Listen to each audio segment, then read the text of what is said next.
야고보는 기도의 사람이었습니다. 야고보의 무릎을 우리가 낙타 무릎이라고 전해질 정도로 기도에 굉장히 힘을 썼던 사람이 야고보입니다.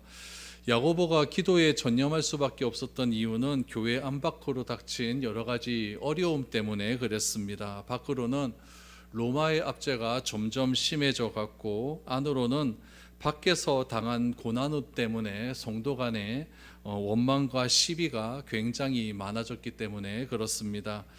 야고보는 이런 어려움을 이겨내는 것을 다른 것에서 찾지 않고 오직 기도함으로 하나님을 통해 이 어려운 문제가 해결되기를 원했던 것입니다. 왜냐하면 하나님은 거룩한 분이시고, 거룩한 하나님께 우리가 나아가기 위해서는 우리의 삶 또한 거룩해져야 하기 때문에 그렇습니다. 그런데 이 고난 때문에, 밖에서 오는 고난 때문에 원망과 불평이 안에서 계속해서 많아지게 되니까 거룩한 하나님께 나아가는 우리의 태도가 문제가 되는 것이겠죠. 계속적으로 하나님께 원망하고 하나님께 시비를 걸고 하나님께 투정을 부리는 상태에서 하나님께 나아가 봐야 우리 하나님께서 우리를 어떻게 바라보신가에 대한 문제가 야고보에게는 굉장히 큰 문제였던 것입니다. 우리들도 마찬가지겠죠. 모든 문제를 근본적으로 해결하기 위해서는 하나님을 통해서 문제가 해결돼야 됩니다. 일시적인 문제의 해결은 우리가 해결할 수는 있겠지만은 문제의 뿌리를 해결하는 것은 하나님밖에 없습니다. 그래서 야고보는 우리가 하나님 앞에서 거룩한 삶을 살기 위해서 어떤 삶을 살아야 되는가에 대한 이야기를 오늘 먼저 꺼내고 있습니다. 그 첫 번째 것이 바로 맹세에 관한 이야기를 야고보가 이야기합니다. 맹세에 대한 문제를 야고보는 어떻게 이야기할까요? 12절 보십시오. 내 형제들아, 무엇보다도 맹세하지 말지니 하늘로나 땅으로나 아무 다른 것으로도 맹세하지 말고 오직 너희가 그렇다고 생각하는 것은 그렇다 하고 아니라고 생각하는 것은 아니라 하여 정죄받음을 면하라. 당시 유대 사회에서는 복잡한 맹세의 전통이 있었고, 그 전통이 가지고 교회 안에 들어오게 되었습니다. 유대인들이 맹세를 굉장히 많이 했는데, 유대인들이 향하는 맹세의 성경의 뿌리는 바로 구약 성경에 있었죠.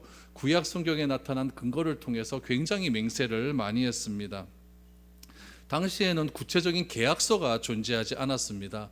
여러분, 계약서가 있다고 한다면 맹세할 필요가 없겠죠. 서로 간에 계약서를 주고 갑과 을과 관계에서 어떻게 하자라고 하면 그만입니다.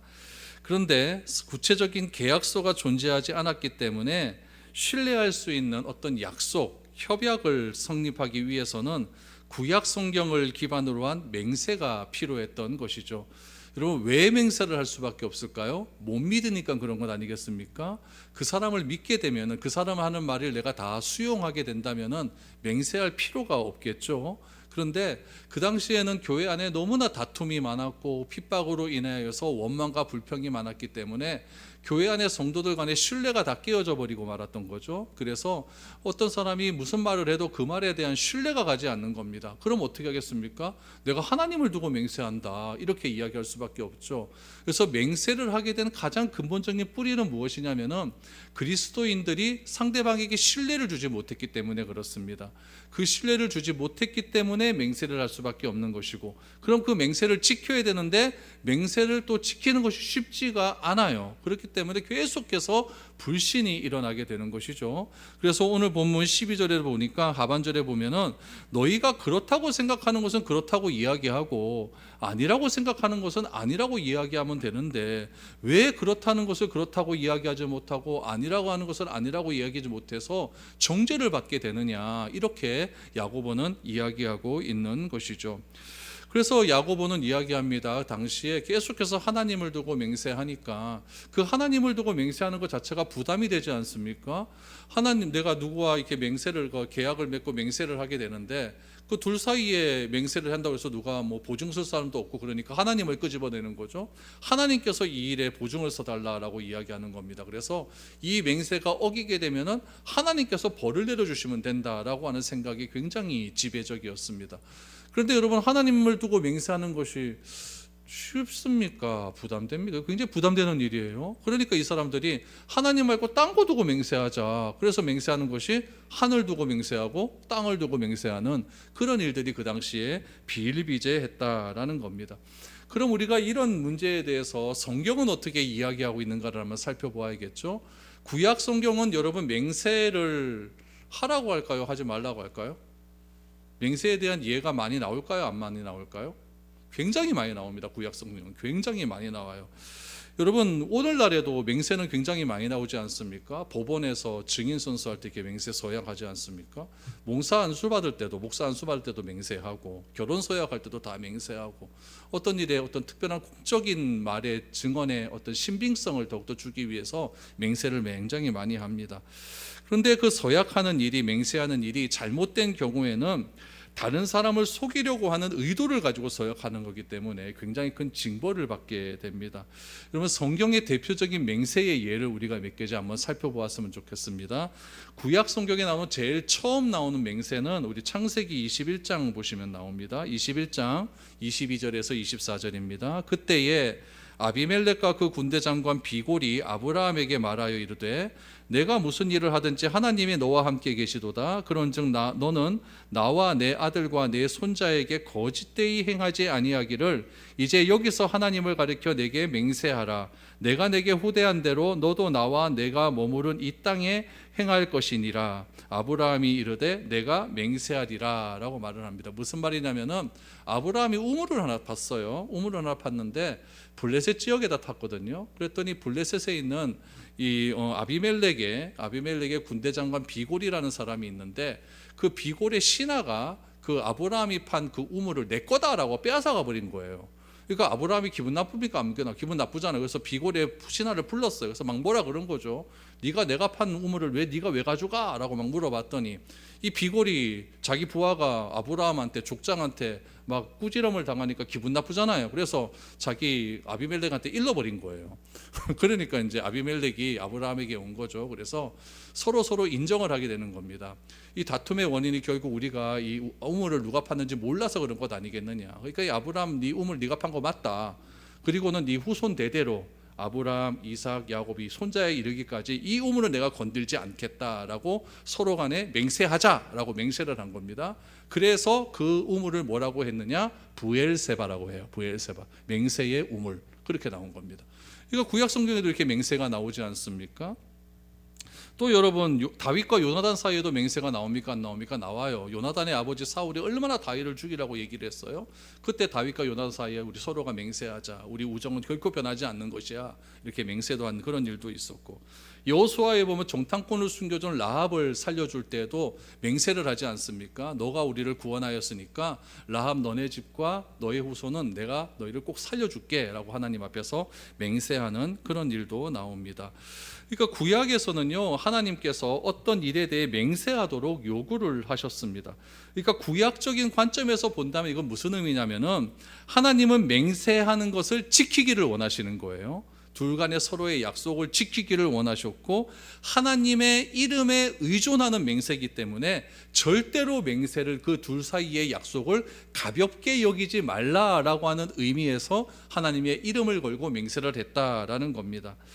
야고보는 이야기합니다. 주님의 이름으로 맹세하는 것 금지하지 않습니다. 그런데 뭘 두고 맹세하는 걸 금지하느냐?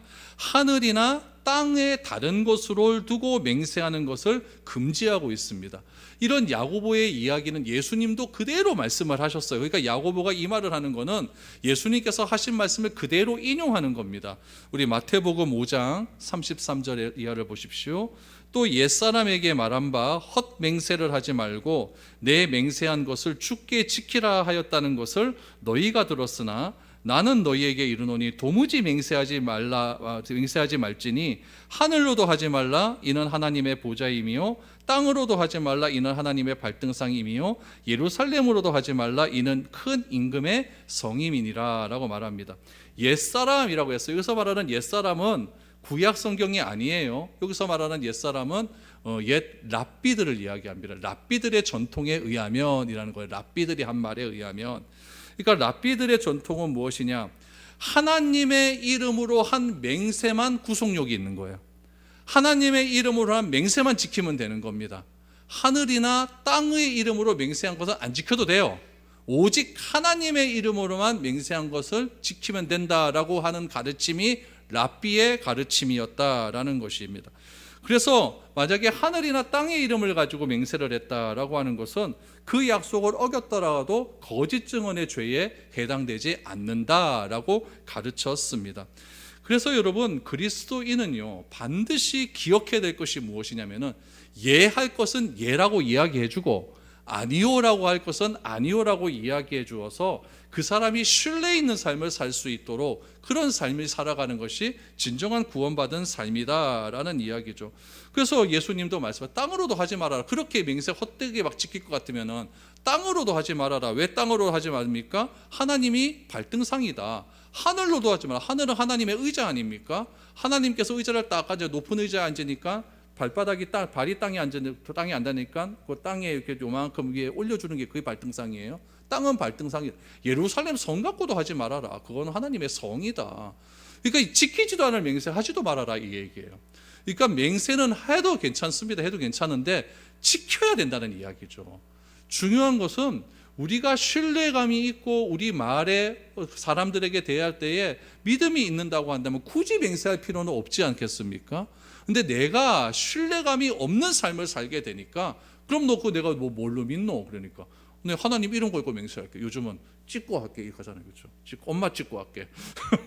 찍고 할게 이렇게 하지 않습니까? 그러니까 자꾸 무엇에 의존하는 맹세, 그건 잘못된 것이고 내가 신뢰감이 있는 그리스도인으로 살아라라고 이렇게 이야기를 하고 있는 것이죠. 그러므로 주께서 주시는 가장 큰 복은 무엇이냐면 나와 가장 가까운 사람이 나를 신뢰하는 거예요. 아, 저 사람은 믿을 만하다. 그게 참 좋은 것이지. 쟤는 무슨 말을 해도 못 믿어. 이래버리면 그리스도인의 그런 삶의 자격이 없는 것이다 라고 이렇게 이야기를 하고 있는 것이죠. 그래서 야고보는 이 고난에 대한 이야기를 하면서 먼저 맹세에 대한 이야기를 하나 했습니다. 그리고 나서 고난을 극복하기 위한 방법에 대해서 어떻게 우리가 고난을 극복할 수 있는가에 대해서 나오고 있습니다. 첫 번째 고난은 여러분 어떤 고난이 있느냐? 외부로부터 오는 핍박에 의한 고난이 있어요. 외부로부터 오는 핍박에 인한 고난. 그 고난이 13절에 나옵니다. 너희 중에 고난당하는 자가 있느냐? 그는 기도할 것이요 즐거워하는 자가 있느냐? 그는 찬송할지니라 라고 말합니다. 여러분, 야고보가 이렇게 그 편지를 쓸 당시에 그 전에 보면은 예루살렘에 굉장히 큰 핍박이 왔어요. 스데반이 죽은 다음에 굉장히 큰 핍박이 왔죠. 사도행전 8장 1절을 보시죠. 사울은 그가 죽임을 당함을 마땅히 여기더라. 여기서 그는 스데반입니다. 그날에 예루살렘에 있는 교회에 큰 박해가 있어 사도 외에는 다 유대와 사마리아 모든 땅으로 흩어지니라. 이렇게 다 흩어지게 되었다라는 이야기죠. 그러니까 교회에 큰 박해가 있으니까 이 유대인들이 주로 있는 그런 교회 12지파가 있는 교회에도 다 박해가 있어서 그래서 이제 교회가 다 이렇게 흩어지게 되었다라는 것을 알 수가 있는 것이죠. 그럼 이 흩어진 교회, 고난당하는 교회, 외부로부터 핍박에 의해서 고난당하는 교회가 왜 기도해야 되느냐? 기도를 할 때 하나님께서 우리를 위로해 주시기 때문이다라는 이야기예요. 여러분, 고난당할 때 제일 필요한 것은 위로받는 것 아니겠습니까? 잘 이겨낼 수 있어. 힘들지? 내가 그 마음 다 알아. 위로할 수 있는 것 아닙니까? 근데 성경은 뭐라고 이야기하냐면은 그 위로의 근원은 누구냐? 하나님이라고 이야기를 해요. 성경 몇 군데 한번 찾아보겠습니다. 고린도 후서 1장 4절입니다. 찬송하리로다 그는 우리 주 예수 그리스도의 하나님이시요 자비의 아버지시요 모든 위로의 하나님이다. 여러분, 고린도후서는 바울의 자서전적 간증적인 편지예요. 그러니까 자기가 간증을 하는 거죠. 내 삶 가운데 체험된 하나님은 어떤 하나님이냐? 자비의 하나님이시고 위로하시는 하나님이다라는 것을 체험했기 때문에 고린도 교회에게 그 하나님은 위로의 하나님이다라고 말을 하죠. 베드로전서 5장 7절에 보면 너희 염려를 다 주께 맡기라 이는 그가 너희를 돌보심이라 라고 이야기를 했어요. 그래서 너희의 모든 염려를 다 주님께 맡기기만 하면은 하나님께서 우리를 돌보아 주신다라고 이렇게 약속을 해 주신 것이죠. 여러분, 중요한 것은 무엇이냐? 외부로부터 핍박이라고 했어요. 그렇죠? 외부로부터 핍박이라고 했으니까 그것 때문에 받는 고난이라고 했으니까 지금 야고보가 말하는 고난의 정의는 무엇이냐? 병이 아니에요. 내가 돈이 없어 경제적인 어려움이 아니에요. 예수 믿는다는 이유 때문에 내 집에서 쫓겨나야 되고 예수 믿는다는 이유 때문에 고향에서 떠나가야 되고, 예수 믿는다는 이유 때문에 내가 살지를 못하는 그런 상황을 이야기하고 있는 거예요. 그런 고난 가운데 필요한 것이 무엇이다? 기도하는 일이다. 왜 기도해야 되느냐? 하나님은 위로해 주시는 분이기 때문이다 라고 이야기를 해요. 그래서 야고보는 이 고난 때문에 다 흩어지지 않았습니까? 12지파가 흩어져 있으니까, 흩어져 있으면 얼마나 힘들어요. 내 집에서 살지 못하고 다 딴 데서 사니까. 그 사람들에게, 그 유대인 백성들에게 위로의 하나님을 전하고 있는 것이죠. 두 번째 고난은 어떤 고난이냐면은 영적인 결핍으로 인한 고난입니다. 영적인 결핍으로 인한 고난, 이게 중요해요. 여러분 14절 15절을 보십시오. 너희 중에 병든 자가 있느냐? 그는 교회의 장로들을 청할 것이요 그들은 주의 이름으로 기름을 바르며 그를 위하여 기도할지니라. 믿음의 기도는 병든 자를 구원하리니 주께서 그를 일으키시리라. 혹시 죄를 범하였을지라도 사하심을 받으리라 라고 말합니다. 여러분 요 14절 한 구절만 보면 병든 자가 있느냐 그랬으니까 어떤 걸로 생각을 해요? 육체적인 병으로 생각을 하겠죠. 제가 낮에도 말씀을 드렸지만은 모든 소신서에는 배경은 다 빠져 있어요. 다 아는 거니까 얘네들끼리는. 우리는 몰라요. 근데 지금까지 야고보서를 쭉 훑어보면서 우리가 알 수 있는 사실은 무엇이냐면은 지금 이 사람들이 당하는 고난은 병 때문에 당하는 고난이 아니라는 거예요. 뭐 때문에 당하는 고난입니까? 외부로 인한 핍박 때문에 당하는 고난이에요. 그 이야기를 하고 있는 거죠. 이 병이라고 하는 이야기가 헬라어로 보면 두 가지로 생각을 해요. 첫 번째는 육체적인 질병도 여러분 이 병이라고 하는 말 아스테네우스라고 하는 말을 쓰고, 영적인 결핍도 아스테노스라는 말을 써요. 그러니까 요 말을 썼을 때는 전체적인 문맥을 보고 육체적인 병으로 사용할지 영적인 결핍으로 사용할지 판단해서 사용하는 거예요. 잘 아시겠죠? 그거를 보셔야 돼요. 그런데 만약에 요 14절 15절만 딱 보면 무슨 병이에요? 요거는요 그게 육체적인 병이에요. 그러나 전체적인 야고보서의 문맥을 보면 이건 육체적인 병이 아니라 영적인 결핍으로 인한 병이라는 것을 알 수가 있다라는 이야기예요. 그럼 왜 영적인 결핍이 왔을까? 외부로부터 막 핍박이 와요. 막 핍박이 왔어요. 그럼 여러분 내가 영적으로 약해질까요? 안 약해질까요? 약해질 수밖에 없어요. 이거는요. 내가 예수 믿기로 결단을 하고 막 했는데 우리 엄마가 막 죽어라고 날 예수 못 믿게 하는 거예요. 막 기도 막 했어요. 하나님 또 올라오는 것 같아요. 근데 집에 가서 엄마가 막 나 뚫어 패네. 막 아버지는 막 나 때리네. 성령도 다 집에 쪄져버리네.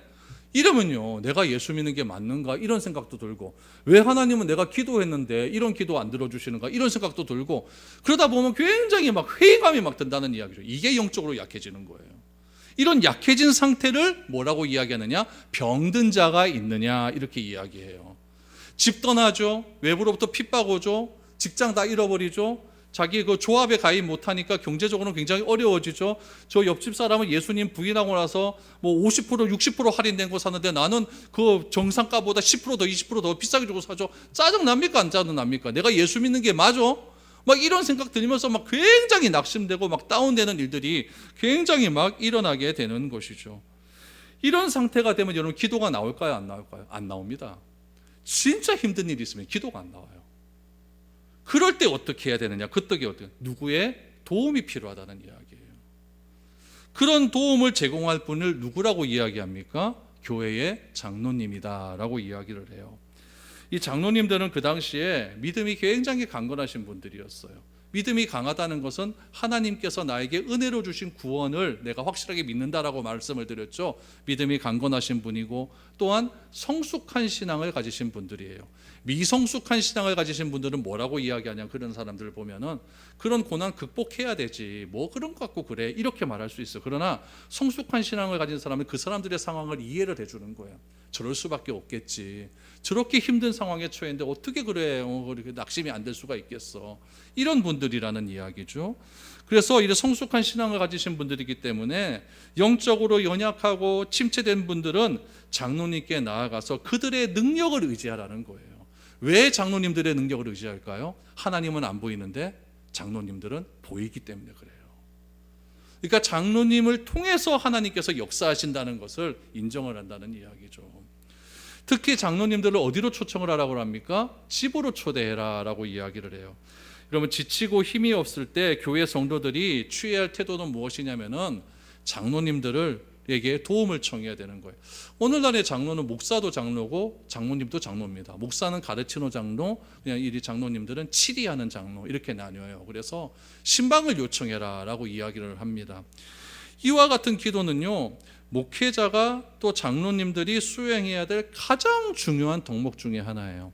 여러분, 교회에서 사도행전에 보면 큰 어려움에 빠진 적이 한 번 있었어요. 언제였냐면은 구제하는 문제 때문에. 그때 당시에 교회의 주된 직책은 누가 다 가지고 있었냐면 유대인들이 다 가지고 있었어요. 유대인 그리스도인이 다 가지고 있었거든요. 그런데 교회에 이제 막 필요에 따라서 막 헌금을 많이 하지 않았습니까? 그 당시에. 그래서 그걸 나누어 줘야 되는데 이 유대인 그리스도인들이 가만히 보니까 유대인 어려운 과부가 있고 이방인 어려운 과부가 있어요. 그러니까 팔은 안으로 굽는다고 자꾸 이방인 과부한테는 안 주고 유대인 과부한테 좀 더 많이 주는 겁니다. 그러니까 교회 안에 유대인 그리스도만 있는 것도 아니고 이방인 그리스도도 있으니까 왜 우리 이방인 그 과부에게는 구제가 덜 가느냐, 이런 문제 때문에 교회가 굉장히 어려움에 박치게 될 거예요.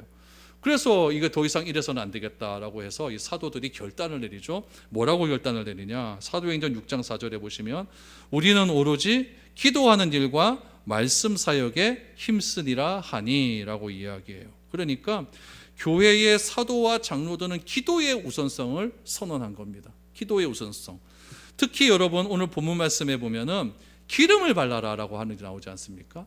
이 기름 바르라는 것을 구약 성경에 보면은 우리 제사장이나 왕이나 선지자들에게 기름을 붓는 것을 기름 바른다, 이렇게 어노이팅 한다, 이렇게 이야기를 했어요. 그런데 여러분, 여기서도 여러분 기름을 바르는 것이 이 구약 시대처럼 이렇게 기름을 바르는 그런 의미는 아닙니다. 신약에 보면은 예수님께 기름을 부은 사람들이 종종 있었어요. 마리아가 예수님의 머리에 기름을 붓지 않습니까? 이런 부분도 있고, 요거는 예수님의 장례를 예비하는 그런 상황이고, 상처가 났을 때 기름을 바르는 장면이 나와요. 그게 어디서 나오냐면은 누가복음 10장 34절에 나옵니다. 가까이 가서 기름과 포도주를 그 상처에 붓고 싸매고 자기 짐승에 태워 주막으로 데리고 가서 돌보아 주니라. 언제 나온 얘기냐면 강도 맞은 사람이 있는데 누가 도와주냐? 사마리아 사람이 도와줬어요. 사마리아 사람이 도와주면서 그 자리에서 뭘 했느냐? 기름을 발라주고 포도주를 부었다는 것은 알코올로 소독시켰다는 이야기예요. 그렇게 발라주었다는 이야기죠. 그러니까 외부의 핍박 때문에 막 두들겨 맞았어요. 핍박으로 인해서 상처가 날 수 있을 것 아닙니까? 그럴 때 뭐 하느냐? 장로들을 초청해서 먼저 기도하고 그 다음에 기름으로 발라서 그 상처를 치유해라 라고 이야기를 하고 있는 것이죠. 중요한 것은 무엇이냐면은 이 장로들을 초청하라 라고 했을 때 그 목적이 육체적인 치유가 목적이 아니라 영적인 치유가 목적이라는 거예요. 영적으로 내가 다운되고 영적으로 결핍되어지고 내가 위로받지 못하고 내가 이렇게 예수 믿어서 뭐 하는가, 이런 상황에 처해 있을 때 장로님들을 초청해서 그에게 기도를 같이 부탁하는 일이 굉장히 중요하다라는 거예요. 그러면 교회에서 굉장히 중요한 것은 무엇이냐면은 성도님들 가운데 누가 영적으로 침체되어 있는 사람들이 있으면은 그 사람들을 찾아가서 기도하는 일이 중요해요. 근데 구약 성경에 보면은 그들 찾아가서 기도해 주어야 될 지도자들이 있어야 되는데 그런 지도자가 전무했던 시절이 있습니다. 그때가 언제였냐면 이사야가 메시지를 전하는 시기였어요. 한번 보실까요? 이사야 1장 6절을 보십시오. 발바닥에서 머리까지 성한 곳이 없이 상한 것과 터진 것과 새로 맞은 흔적뿐이거늘. 이거는 진짜 맞았다는 얘기가 아니라 머리부터 발끝까지 완전히 영적으로 피폐했다는 이야기예요. 없을거늘 그것을 짜며 싸매며 기름으로 부덕게 함을 받지 못하였도다. 무슨 말이에요? 기름을 같이 발라주어서 같이 기도해 줄 지도자들이 하나도 없었다는 이야기예요. 이렇게 악한 시대가 있었다는 이야기죠. 그래서 하나님께서 이사야 선지자를 보내어 주셔서 그 땅의 죄악을 그렇게 메시지를 전하셨다라는 이야기입니다. 그러니까 참된 지도자가 없을 때 얼마나 여러분 육체적으로 치유받지 못했을 때 그 아픔과 동일시하는 그런 아픔을 지금 보여주고 있는 겁니다. 이런 장로들의 사역을 통하여서 결과가 무엇이라고 이야기하냐면은 여러분, 믿음의 기도가 병든 자를 구원한다라고 해요. 믿음의 기도가. 이 병든 자는 어떤 병든 자입니까? 영적으로 침체되어 있는 자. 그러니까 이 말을 다시 말을 하면 무엇입니까? 우리가 그를 찾아가서 간절하게 기도해 줄 때 그가 다시 한번 새의 힘을 얻고 하나님 앞에서 다시 한번 구원의 감격을 회복할 수 있는 능력이 생긴다, 이렇게 말을 하고 있는 거예요. 그래서 16절 말씀 보니까 그러므로 너희 죄를 서로 고백하며 병이 낫기를 위하여 서로 기도하라. 의인의 간구는 역사하는 힘이 큼이니라. 여러분, 요 16절도요, 요거 한 구절만 놓고 하면은요, 서로 있는 속에 이게 다 끄집어내라고 이야기를 해요. 그러면 될까요, 안 될까요? 안 됩니다. 여기서는요, 그들끼리 모여갖고는 은혜 받아갖고 우리 같이 기도하자 그래놓고 막 하지만은, 여러분, 다른 사람 비밀을 하나 딱 들어버리면 그거 말하고 싶으면 못 사는 게 사람입니다. 그렇죠. 그래서 여기서 말하는 너희 죄를 서로 고백하라라고 하는 말은 무엇이냐면은 영적으로 침체가 됐어요. 침체가 돼서 내가 하나님을 원망하는 적이 있을까요, 없을까요? 있을 수 있어요. 그런 부분들을 놓고 기도하라는 얘기예요. 그렇게 기도할 때에, 병 낫기를 위하여 기도할 때에, 영적으로 내가 굉장히 다운된 것을 놓고 기도할 때에 의인의 간구는, 의인은 누굴까요? 장로님들이에요. 아직까지 구원의 확신이 있고 예수님께서 날 위하여 십자가에 못 죽으셨다, 나는 그로 말미암아 의롭다 하며 인정을 받았다, 그 의인의 간구는 무슨 힘이 크다?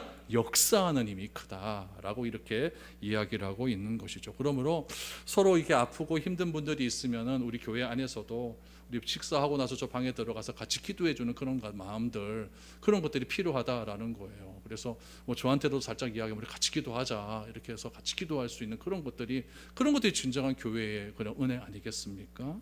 그렇다면 이런 기도의 능력을, 역사하는 힘이 크다고 했는데 그걸 좀 구체적으로 이야기합니다. 19절 20절을 보시죠. 내 형제들아, 너희 중에 미혹되어 진리를 떠난 자를 누가 돌아서게 하면 너희가 알 것은 죄인을 미혹된 길에서 돌아서게 하는 자가 그의 영혼을 사망에서 구원할 것이며 허다한 죄를 덮을 것임이라 라고 말합니다.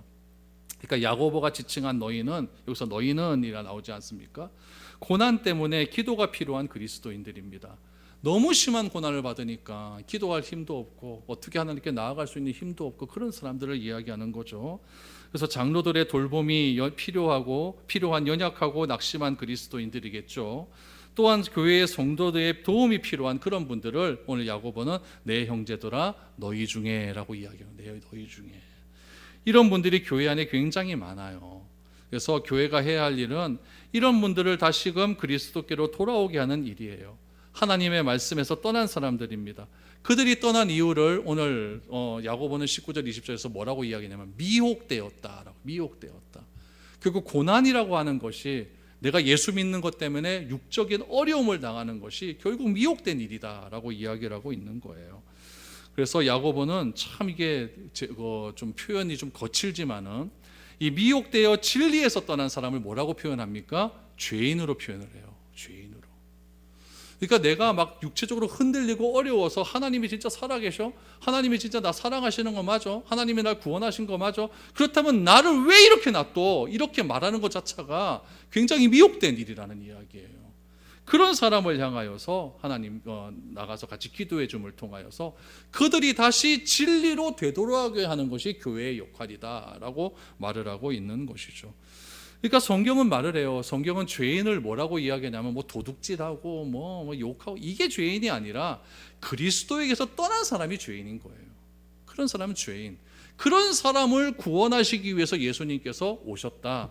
내가 의인을 구원하기 위해서 온 것이 아니라 죄인을 구원하기 위해서 오셨다라고 하지 않습니까? 마태복음 9장 13절. 너희는 가서 내가 긍휼을 원하고, 긍휼이 뭐예요? 불쌍히 여김을 받는 거예요. 그 고난당하고 주님 떠난 사람들 불쌍히 여김을 받는 거죠. 긍휼을 원하고 제사를 원하지 아니하노라 하신 뜻이 무엇인지 배우라.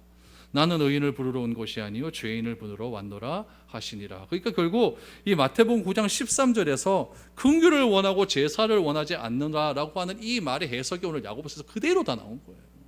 그대로 다 나온 것이죠. 미혹되어 진리에 이르지 못한 사람은요 사망의 위협에 있는 거예요. 조금 죽는 거죠. 완전한 죽음에 이르게 되는 거죠. 그러므로 교회의 존재의 목적, 우리 그리스도인의 존재의 목적은 무엇이냐면은 죄인을 미혹된 길에서 돌이키게 해서 다시 한번 주님을 잘 믿을 수 있도록 그렇게 협력해 주는 것이 교회 존재 이유고 그리스도인의 존재 이유다라는 것을 알 수가 있는 것입니다. 그래서 야고보는 이 의인의 기도는 역사하는 힘이 크다라고 말을 하면서 엘리야를 이야기하지 않습니까? 엘리야 시대 때 3년 6개월 동안 비가 오지 않았지만 엘리야가 기도함으로 하나님의 마음이 감동되어 비가 내렸다. 이와 마찬가지로 의인의 기도는 역사하는 힘이 크다라고 이렇게 말을 하고 있는 겁니다. 야고보서를 15번에 걸쳐서 이렇게 제가 여러분들에게 말씀을 드렸습니다. 꼭 기억해야 될 것은 믿음은 믿음으로 끝나지 않습니다. 믿음은 단순히 이 문서로 적혀진 그 이론이 아니라는 이야기예요. 믿음은 무엇이냐? 우리 삶의 실천이라는 이야기입니다. 그래서 믿음이 있는 자는 반드시 행함이 있다는 것을 꼭 기억하시기를 바랍니다. 믿음과 행함은 절대 분리되지 않는다는 이야기예요.